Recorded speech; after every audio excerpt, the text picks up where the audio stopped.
All right, when this foreign trip, the first one of this president, is over, no doubt they will herald the beginning of the trip as probably the most noteworthy accomplishment. That was, of course, when the president scored a $110 billion largely weapons deal with the Saudis. Now, many consider that a tour de force and one that will benefit defense contractors that have still been seeing their stocks soar on Wall Street ever since. Senator Rand Paul not quite convinced, though. That is all it appears to be. He joins me right now on this budget issue, so much more. Senator, good to see you.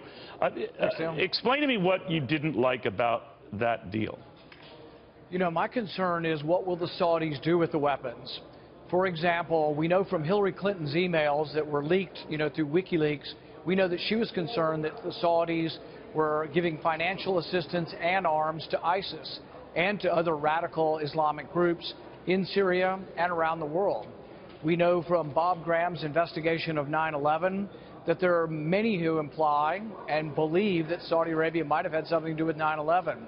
We know that Saudi Arabia is currently involved in a war in a neighboring country in Yemen in which tens of thousands of civilians are dying, and there's a humanitarian crisis created by this war. So I'm concerned, what will Saudi Arabia do with these weapons? And I think the weapons, in a way, belong to the American public because American tax dollars go to developing these weapons for our defense. So this isn't like trying to convince someone to buy apples from the United States or to buy tobacco from the United States. This is something that is intimately involved with our national security. We shouldn't sell weapons to countries who I think may well do more harm than good with those weapons. But what if they use those weapons to go after ISIS?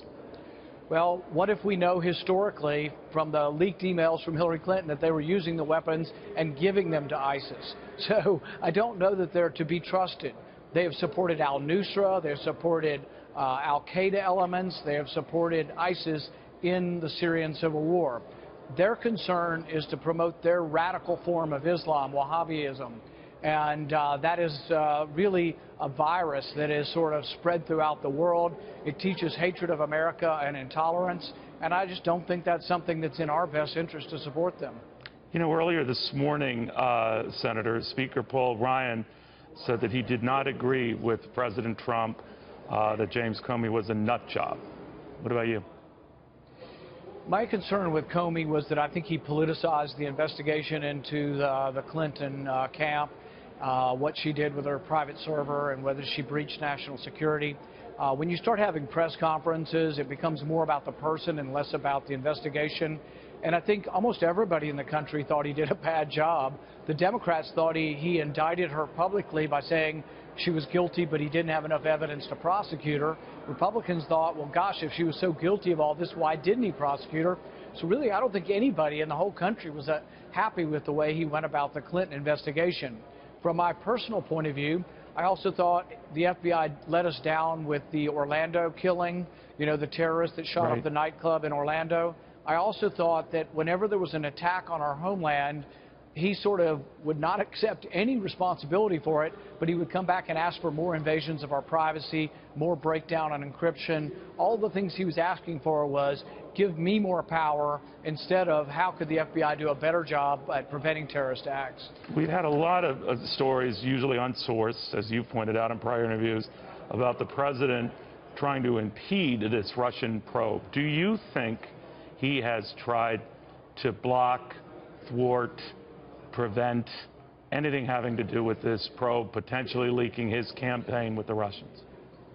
No, in fact, his administration has a special counsel that's going to look into this, so I don't think there'll be any impediments to this.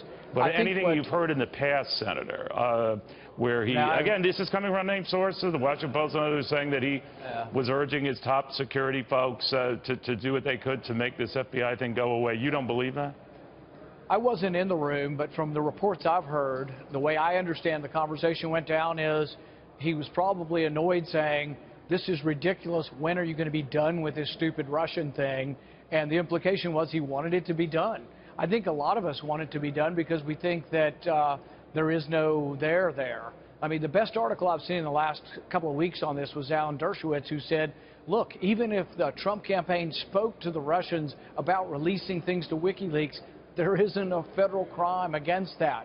It's stupid and they shouldn't have done it, but you have to actually have a federal crime. And so far, all of these people that are stirring this thing up, not one of them have put forward what crime or what crime has been committed. All right, they all leap on this obstruction of justice thing, that if you talk to the FBI director about making an investigation go away, again, there's no proof of that. You have one word against another. But do you think talking to the FBI director in that way about making an investigation stop or going light on General Flynn, would that, to you, Rand Paul, United States Senator, who would have to weigh on these matters if it ever escalates to that, do you think that's obstruction of justice? I think expressing annoyance over the slowness of an investigation and saying, you know what, if there's something there, let's get it out there, let's be done with it, but let's not just sit and let this thing fester. I don't think that's obstruction of justice. That's just impatience to get to the truth, and that's the way I would look at it. But I think all of this is sour grapes. This is all being played up. Look, every Democrat in the country wanted James Comey to go. They all thought that he lost the election for Hillary Clinton. Hillary Clinton believes this. They all wanted him to go until he finally went, and now they're all hot and bothered thinking, oh, this was obstruction somehow.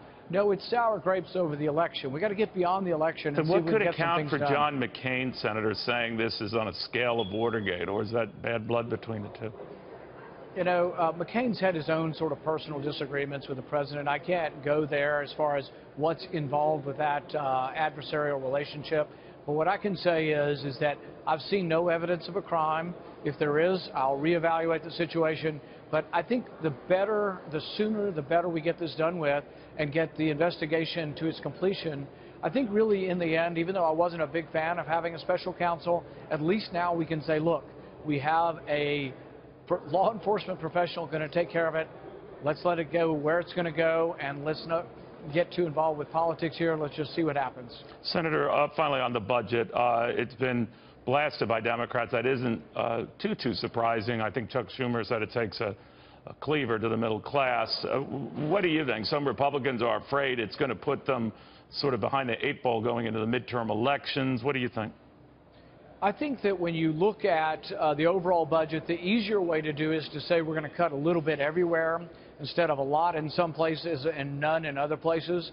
What I've advised is that if you would just freeze spending, that you actually balance in about 5 or 6 years, and then everybody equally across the board will have to give up a little bit. So freeze it at these levels. In other words, don't you know, because you're right. I mean, with the Medicaid thing, it's still going to go up. It's just not going to go up as much. But you would freezing at the levels they're at now.